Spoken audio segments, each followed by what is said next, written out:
दौड़ कर आया तो आराधना खून से लथपथ बेहोश थी और हाथ से खून तेजी से बह रहा था। उसने उसे उठाकर बेड पर सुलाया और हाथ बांधने के लिए कपड़ा मांगा। सुनील ने श्याम से कहा, तुम जाकर डॉक्टर को फोन करो। सब घबरा कर बोले, हॉस्पिटल में इसे एडमिट करना पड़ेगा। वो बोला, पहले एक बार हम अच्छे से देख लेते हैं, क्योंकि नहीं तो पुलिस केस भी हो सकता है। उसने पूछा, श्याम, तुमने डॉक्टर को फोन किया? श्याम ने कहा, जी भैया। उसने अपने दोस्त से कहा, एक नर्स जल्दी से घर भेजो। आराधना ने अपनी नस काट ली है, जल्दी से जल्दी भेजो। इतना कहकर उसने फोन रख दिया। थोड़ी देर में डॉक्टर आ गए। डॉक्टर ने पूछा, क्या हुआ सुशील? वो बोला, इसने अपनी नस काट ली है, मैंने एक नर्स को भी बुलाया है, आप जल्दी कीजिए। डॉक्टर बोली, घबराओ नहीं। उसने आराधना के जख्मों को देखते हुए कहा, घबराने की बात नहीं है, जख्म ज्यादा गहरा नहीं है। सूरज झूठ मूठ का रोने का नाटक कर रहा था। सपना किचन में जाकर रो रही थी कि तभी वहां श्याम आया। वो अपना आंसू छुपाते हुए जाने लगी तो श्याम बोला, दीदी, ये लोग अच्छे नहीं हैं।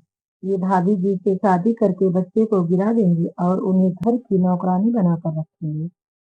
सपना पूछी, ये तुम्हें किसने कहा? श्याम बोला, दीदी, मैंने अपने कानों से सुना है। दोनों माँ बेटे बात कर रहे थे। मैं तो जाकर भाभी जी को ये सारी बात बता दिया, पर उसी के बाद उन्होंने ये कदम उठा लिया। शायद मुझे भाभी जी को नहीं बताना चाहिए था, पर ये लोग बहुत कमीने हो गए जी। थोड़ी देर बाद आराधना को होश आया तो वो सामने सुशील को देखती है। वो उठने की कोशिश कर रही थी कि अचानक सुशील की नींद खुल गई। वो पूछा, तुम्हारी तबीयत ठीक है और तुम कहाँ जा रही हो? उसने उसकी बाह पकड़कर रोकते हुए पूछा और गुस्से से बोली, क्यों बताया आपने हमें? मर जाने दिया होता। मैं जीना नहीं चाहती हूँ, मैं मरना चाहती हूँ। और रोने लगी, मुझे मर जाने दीजिए, मैं जीना नहीं चाहती। सुशील आराधना को शांत करने की कोशिश करता है, लेकिन आराधना बस लगातार मरने की बात ही बोलती जा रही थी। सुशील ने उसे खींच कर एक चांटा मारा, होश में आ जाओ। और तुम्हें समझ नहीं पा रहे हैं, एक तरफ इस बच्चे के लिए तुम अपने भाई भाभी के खिलाफ हो गई, दूसरी तरफ तुम सुसाइड करने जा रही हो। तुम कोई पागल हो क्या? क्या चाहती हो? सुशील को प्यार से अपनी बात कहनी कभी नहीं आई थी। वो गुस्से में बौखलाया हुआ था। उसके जो मन में आया वो बोलता चला गया। अगर मरना ही है तो अपने भाई के घर में जाकर मरो। तभी सपना आई, क्या हुआ भाई? आप इतना चिल्ला क्यों रहे हैं? उसने आराधना की तरफ इशारा करते हुए कहा, ये पागल औरत है, समझाओ इसे, ये क्या करना चाहती है? सपना आराधना के पास जाकर बोली, भाभी, आप थोड़ी देर आराम करिए, मैं अभी आपको नींद की गोली दे देती हूँ। भाई, आप बाहर जाइए। सुशील बोला, सपना, मैं शहर से बाहर जा रहा हूँ, कल आऊंगा। अगर यहाँ रहूंगा तो ये मुझे पागल कर देगी। और गुस्से से बाहर चला गया। सपना बोली, भाभी, आप आराम करिए, मैं आज यहीं आपके पास सो जाती हूँ। सुबह होते ही सूरज बोला, माँ, मैं आज ही शादी कर लेता हूँ, ताकि आराधना की सारी प्रॉब्लम मेरी हो जाए। मोती जी बोली, हाँ हाँ, अच्छा रहेगा। उसने बोला, मैं आराधना के भाई भाभी को बुला लेता हूँ, सब साथ में मंदिर चलते हैं। उसने आराधना से कहा, तुम्हें किसी तरह का कोई दिक्कत हो तो नहीं है ना? वो कुछ नहीं बोली। सपना सुशील भैया का इंतजार कर रही थी। उसके आते ही उसके कमरे में चली गई। वो बोली, भाई, नीचे सब लोग आए हैं। वो बोला, तो मैं क्या करूँ? आज ही भाभी की शादी हो रही है, फिर वो सूरज भाई के साथ चली जाएगी तो? सुशील बोला, फिर? सुशील सपना की तरफ देख कर बोला, क्या? सपना बोली, भाई, ये शादी अगर हो गई तो भाभी की लाइफ बर्बाद हो जाएगी। सूरज भाई अच्छे इंसान नहीं है। उन्होंने कई बार भाभी के साथ बदतमीजी करने की कोशिश की है। जब दाल नहीं गली तो शादी का प्रस्ताव रही है। भाई, आपको मेरी बात पर विश्वास नहीं हो रहा है तो आप श्याम से पूछ लीजिए कि वो भाभी से शादी क्यों करना चाहता है। एक लड़की की जिंदगी बर्बाद होने से बचा लीजिएगा। उनके पास हमारे भाई का अंश है। तभी वहां श्याम आया। श्याम ने हाथ तो जोड़ते हुए सुशील से कहा, भैया, ये लोग बहुत बुरे हैं।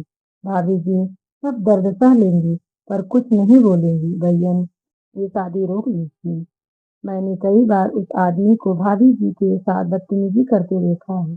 फिर उस दिन भी उन्होंने कहा कि शादी के बाद बच्चा गिरा देंगे और उन्हें घर की नौकरानी बना देंगे। सपना बोली, अब तो आपको यकीन हो गया ना कि मैं सच बोल रही हूँ। प्लीज भाई, यह शादी रोक लो। क्या सुशील सच में सपना की बातों में आकर आराधना को इस घर से जाने से रोक लेगा, या आराधना ने नस काट कर जो गलती की थी उसकी वजह से सुशील उसका साथ नहीं देगा। सब जाने के लिए तैयार थे कि अचानक सुशील ने सबको रोक दिया। उसने कहा, आराधना यहीं रहेगी, इससे शादी करने की कोई जरूरत नहीं। इस घर पर उसका भी अधिकार उतना ही है जितना कि सुनील भाई का था, और भाई के बाद अब परिवार की सारी जिम्मेवारी मेरी है, तो मैं इसका खर्च उठाऊंगा। वो इधर उधर देख कर फिर बोला, भाई की आखिरी निशानी उसके पेट में पल रही और ये यहीं रहेगी। मौसी जी बोली, अरे बेटा, उसे भी जीने का अधिकार है, और फिर सूरज है ना इसकी देखभाल करने के लिए। सूरज ने कहा, हाँ हाँ, और वो बच्चा सुनील का ही रहेगा। तुम सब उससे जब चाहो मिल सकते हो। फिर वो बोला, चलो चलो, सब चलो, पंडित जी मंदिर में इंतजार कर रहे होंगे। सुशील चिल्लाते हुए कहा, मैंने कहा ना कि ये कहीं नहीं जाएगी। मौसी जी फिर बोली, देखो बेटा, कल को तुम्हारी शादी हो जाएगी तो तुम अपनी बीवी बच्चों के साथ अलग रहने लगोगे, फिर इस बेचारी विधवा का क्या होगा? ये तो बेसहारा हो जाएगी ना। सूरज ने कहा, मैं इसका बहुत ख्याल रखूंगा, इससे कोई परेशानी नहीं होगी। आराधना के भैया भाभी भी सूरज की बातों से सहमत थे। सपना बोली, भाभी आप एक बार मना कर दीजिए, कोई आपको यहाँ से नहीं ले जाएगा। आराधना ने मायूस होते हुए बोली, अब मेरे जीवन का फैसला ऊपर वाले के हाथों में है। अगर इस बच्चे को दुनिया में आना है तो जरूर आएगा, नहीं आना होगा तो नहीं आएगा। सपना दौड़कर सुशील के पास गई, दोनों हाथ जोड़ते हुए बोली, प्लीज भाई, ये शादी रोक लो। आपको सुनील भैया के प्यार की कसम, प्लीज भाई, वो बार बार बोलती रही। सुशील को कुछ समझ में नहीं आया। वो आराधना की तरफ तेजी से वो जा रही थी, और उसका हाथ पकड़कर पूजा घर की तरफ उसे ले जाने लगी। सब पूछने लगे, ये क्या कर रहे हो? सब उसके पीछे पीछे चले गए। पूजा घर में जाकर सुशील ने पूजा की थाली से एक चुटकी सिंदूर उठाया और आराधना की मांग भर दी। आराधना के मुंह से अनायास ही आवाज आई, ये क्या कर दिया आपने? तो सुशील की तरफ देखती ही रह गई। सुशील ने सूरज को कहा, अब ये मेरी बीवी है और ये इसी घर में रहेगी। इसके होने वाले बच्चे को मेरा नाम मिल गया, इसका पूरा परिवार यही है। और सूरज, तुम आज के बाद अगर बुरी नजर से इसकी तरफ देखे तो याद रखना, मैं तुम्हारी दोनों आंखें निकाल लूंगी। सब वहीं सुन्न खड़े रह गए। पर माँ, सपना और श्याम के चेहरे पर एक अजीब सी खुशी थी। सुशील वहां से अपने कमरे में चला गया। आराधना के भैया भाभी भी थोड़ी देर में आराधना को आशीर्वाद देकर चले गए। माँ भी आशीर्वाद के साथ बोली, सदा सुहागन रहो, वो खूब खुश रहो। मौसी जी और सूरज गुस्से से अपने कमरे में जाकर सामान पैक करने लगे। सपना बोली, श्याम भाई, आज हम लोग खाने में कुछ मीठा बनाते हैं, आखिर खुशियाँ हमारे घर पर आ ही गई। श्याम बोला, हाँ दीदी, चलिए आज कुछ मीठा हो जाए। दोनों मौसी जी और सूरज के घर से जाने के बाद दरवाजा तुरंत बंद कर दिया और किचन में चले गए। आराधना गुस्से से सुशील के कमरे में गई। वो बाहर बालकनी में खड़ा था। वो उसके पास गई और उसके गाल पर चाटा मारने लगी। क्यों किया आपने ऐसा? आखिर क्यों? अपने ही भाई की बीवी से शादी करी? सुशील उसे रोकते हुए दोनों हाथ पकड़ लिए और बोला, तुम बात मान ही नहीं रही थी, और सपना को तुम्हारी बहुत चिंता थी, इस बच्चे की बहुत चिंता थी। मैं क्या करता फिर? उस सूरज की हरकतों से मुझे कुछ समझ नहीं आ रहा था। प्लीज तुम मेरा विश्वास करो, तुम्हें रोकने के लिए मुझे ये कदम उठाना पड़ा। इस रिश्ते में तुम्हें कोई पाबंदी नहीं है, ये संदेश सिर्फ तुम्हें यहाँ रोकने के लिए है। तभी वहाँ माँ आती है। वो आराधना को साड़ी देते हुए कहती है कि ले बहू, अब से यही साड़ी पहनना। वो श्याम से बोली, श्याम, आराधना का सारा सामान सुशील के कमरे में ले आ। श्याम बोला, जी माँ जी, आज से तुम्हारी नई जिंदगी की शुरुआत हो रही है, पिछली सारी बातें भूल जाओ, अब खुश रहो। वो उसके माथे पर हाथ फैलाते हुए बोले, और सुशील को कहती है, तू सुन, पूरे कमरे में जो सामान फैला कर रखा है ना, उसे समेत। अब ये आराधना का भी कमरा है। वो कुछ नहीं बोला। थोड़ी देर बाद उसके मोबाइल में किसी का फ़ोन आया। वो बार-बार काट दे रहा था। माँ ने कहा, "कोई ज़रूरी फ़ोन होगा, उठा ले।" उसने उठाकर बोला, "मैं नहीं आ पाऊँगा, आज थोड़ा काम है, बाद में फ़ोन करता हूँ" और वो बाहर चला गया। जब रात में सुशील आया तो देखा आराधना बाहर बालकनी में कुर्सी पर बैठे-बैठे सो गई। वो आसमानी साड़ी में बहुत प्यारी लग रही थी। सुशील उसे जगह नहीं पाया तो उसने ठाव और पॉट नीचे गिरा दिया। वो हड़बड़ाकर उठी। सुशील बोला, "यहाँ क्यों सो रही हो? मैंने कहा ना तुम्हें कोई पाबंदी नहीं। तुम चाहो तो अपने कमरे में जाकर सो जाओ।" वो बोली, "माँ ने मना किया है।" "ठीक है, तो तुम बेड पर सो जाओ। मैं यहाँ सोफा पर सो जाता हूँ।" चलो, अचानक उसे गोमती जैसा लगने लगा। वो बाथरूम में चली गई। सुशील वहीं दरवाजे के पास खड़ा हो गया। क्या हुआ? माँ को बुलाऊं? सपना को उठाता हूँ। वो बाहर आई, बोली, मैं ठीक हूँ, पर वोमिटिंग क्यों हो रहा है? सुशील ने आश्चर्य से पूछा। वो बोली, होता है कभी कभी ऐसा। उसने कहा, पहले तो नहीं हो रहा था। वो बोली, पहले आप मेरे साथ एक कमरे में थे। हाँ, तुम बीमार थे तो 3 रात मैं तुम्हारे साथ ही था, पर तुम्हें एक बार की वोमिटिंग नहीं हुई। वो मुझे शराब की महक से वोमिटिंग लग रही है। वो बोलते-बोलते फिर बाथरूम में चली गई। जब बाहर आई तो सुशील ने कहा, सॉरी, आज मैं थोड़ा ड्रिंक कर लिया हूँ। अच्छा, एक काम करता हूँ, मैं तुम्हारे कमरे में जाकर सो जाता हूँ। तुम यहीं पर आराम से सो जाओ। वो अपना कपड़ा लेकर चला गया। दूसरे दिन जब माँ कमरे में आई तो उन्होंने आराधना से पूछा, सुशील कहाँ है? उसने घबराते हुए कहा, दूसरे कमरे में। माँ बोली, और क्यों? वो कुछ नहीं बोल पाई। माँ बोली, ठीक है, तू चल मेरे साथ। वो माँ के साथ में चली गई। तभी माँ ने सुशील की आंखों पर पानी के छींटे मार कर उसे उठाया। वो बोला, ओ माँ, सोने दो ना। माँ बोली, चल उठ यहाँ से। क्या हुआ माँ?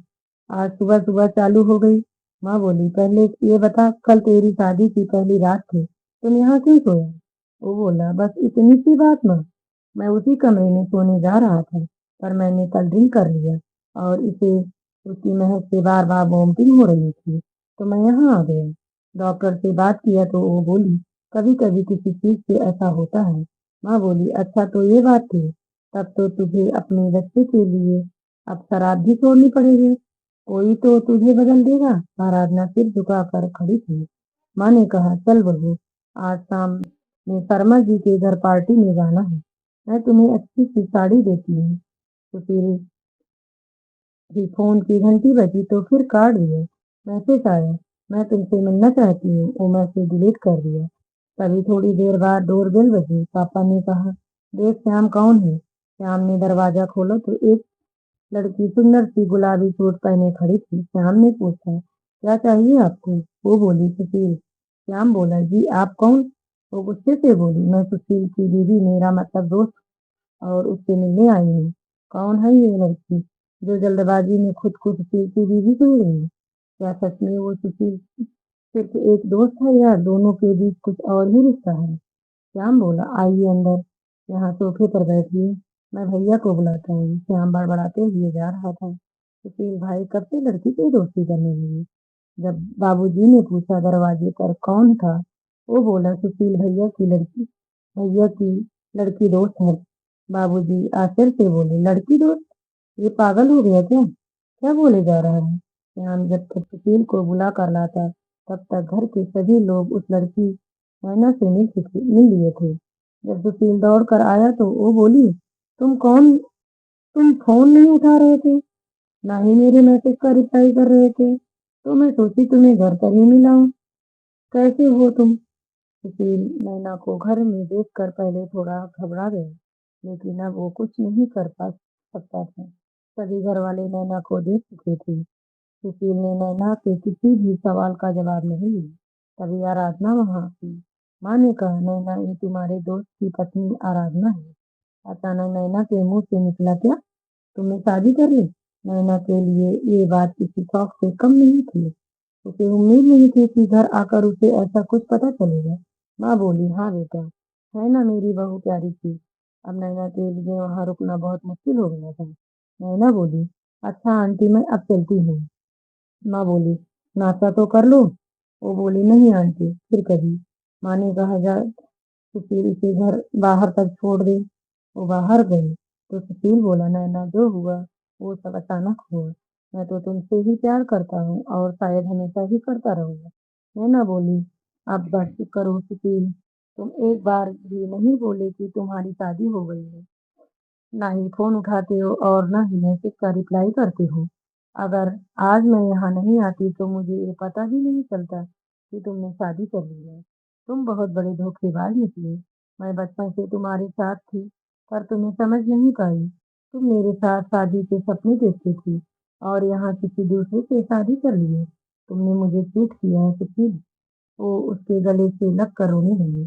फिर बोला, "मैं प्यार तुमसे ही करता हूँ। उसके लिए मेरे मन में कुछ फीलिंग नहीं है। ये शादी मुझे मजबूरी में करनी पड़ी क्योंकि आराधना मेरे भाई की पत्नी है और वो प्रेग्नेंट है। माँ का मानना है कि सुनील भाई इस बच्चे के रूप में उनके पास फिर से आ रहे हैं।" नैना बोली, "तो तुम उनके चाचा बनकर भी उसकी देखभाल कर सकते थे?" वो बोला, "हाँ, पर आराधना को दूसरी शादी करनी पड़ेगी और वो अपने बच्चे को भी शादी के बाद ले जाती। प्लीज़ मेरी बात समझो, मैंने तुम्हें धोखा नहीं दिया। मैं खुद ही इस जाल में फँसता जा रहा हूँ।" नैना बोली, "नहीं, तुम्हें आराधना को तलाक देना होगा, अपने परिवार को छोड़ना होगा।" वो बोला, "नहीं नैना, मैं तुम अपने परिवार की ज़िम्मेदारियों से नहीं भाग सकता। भाई के बाद अब ये मेरी ज़िम्मेवारी है।" नैना बोली, "तो ठीक है, तुम्हें मुझे छोड़ना होगा। आज के बाद तुम्हारा और मेरा रास्ता अलग हो गया।" वह बोलकर चली गई। ये सारी बातें आराधना सुन लेती है। वो अंदर आती है और सपना से पूछती है, "सपना, ये जो लड़की आई थी, कौन थी?" सपना घबराते हुए बोली, "मैं नहीं जानती भाभी, तुम झूठ मत बोलो, सच-सच बताओ।" सपना बोली, "हाँ भाभी, मैं जानती हूँ, भाई से बचपन से ही बहुत प्यार करती हूँ। दोनों शादी करने वाले थे और इसके बारे में सिर्फ मैं और सुनील भैया ही जानते हैं। सुनील भैया बोले थे कि मैं पापा-माँ को मना लूँगा शादी के लिए, पर पहले तुम अपने पैर पर खड़े हो जाओ, वो सब ठीक कर देंगे।" पर उससे पहले ही वो बोलते-बोलते रोने लगी। आराधना धीमी बस यही सोचते रह गई कि मेरे कारण आज 2 प्यार करने वाले अलग हो गए। वो नैना के बारे में सोच रही थी क्योंकि नैना की वो गुनहगार हो गई थी। शाम 7 बजे माँ ने सबको तैयार होने को कहा। आराधना भी तैयार होकर नीचे आई। लाल रंग की साड़ी, खुले बाल, होठों पर लिपस्टिक, आँखों में काजल और माथे पर छोटी-सी बिंदी। सब उसे ही देख रहे थे। एक नज़र सुशील भी देखकर रुक गए क्योंकि ये ला कलर सुशील का फेवरेट है। सपना बोली, "भाभी, आज तो आपने भाई का फेवरेट कलर पहनी है। क्या बात है? I am impressed." वो बोली, "पर ये तो माँ जी ने मुझे दिया है।" माँ बोली, "हाँ, देख तो कितनी प्यारी लग रही है मेरी बहू।" पापा ने कहा, "अब सब चलोगी? लौटने में देर हो जाएगी।" सब साथ में चले गए। पार्टी में सब एंजॉय करने लगे। सुशील अपने दोस्तों से मिलकर खुश हो गया। नैना भी वहाँ आई थी। वो आराधना को नीचे दिखाना चाहती थी क्योंकि जहाँ नैना पहले बैठी थी, आराधना बाद में वहीं जाकर बैठ गई। फिर नैना वापस आई तो वह उसे बोली, "तुम्हें दूसरों की जगह छीनने की आदत है क्या? ये मेरी सीट है।" आराधना उठ गई। "सॉरी, मैंने खाली देखा तो बैठ गई।" वो बोली, "किसी को खाली देखोगी तो उससे शादी भी कर लोगी?" वो बोली, "सॉरी, आप क्या बोल रही हैं?" तभी वहाँ सपना आई और बोली, "चलिए भाभी यहाँ से।" फिर भी नैना का मन नहीं भरा तो वो बोली, "अरे दोस्तों, तुम लोगों को पता है सुशील ने शादी कर ली, वो भी सेकंड हैंड बीवी से। नहीं समझे? हम सेकंड हैंड गाड़ी खरीदते हैं, पर ये बेचारा सेकंड हैंड बीवी और बच्चा ही खरीद लिया। किसी को उतरन पहनने की आदत होती है। पहले ये अपने भाई का उतरन कपड़ा पहनता था और जूठन खाता था, पर अब तो ये अपने भाई की छोड़ी हुई बीवी और बच्चे को भी अपना समझ रहा है।" सब दोस्तों ने नैना को मना किया, "ऐसा मत बोलो।" पर वो नहीं रुकी। उसने आराधना के पास जाकर कहा, "पहले बड़ा भाई फिर छोटा भाई, कितने मर्दों के साथ खेलती हो?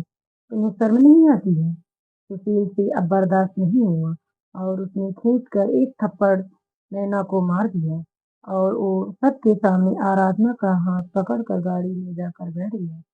सब लोग शांत गाड़ी में बैठ गए। घर पहुंचने के बाद सब अपने अपने कमरे में चले गए। आराधना पानी का बोतल लेकर कमरे में आई तो सुशील बालकनी में खड़ा होकर कुछ सोच रहा था। आराधना उसके पास जाकर बोली, क्या हुआ?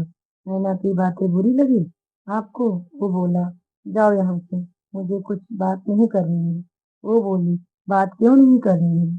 जब आप नैना से इतना प्यार करते थे तो फिर ये शादी क्यों की? उस बेचारी का दिल आपने तोड़ दिया है। एक साथ 3 जिंदगियां आपने बर्बाद कर दी। वो आराधना को देखे जा रहा था, फिर बोला, अभी जाओ यहाँ से प्लीज। आराधना बोली, नहीं, आज मुझे बोलने दीजिए। आप इस बच्चे के चाचा बनकर भी तो इसकी परवरिश कर सकते थे, उसे पिता का प्यार दे सकते थे। सही कहा उसने, अपने ही भाई की छोड़ी हुई दीदी से शादी कर ली। सब मुझे यही कहेंगे कि मैंने आपको फंसाया है।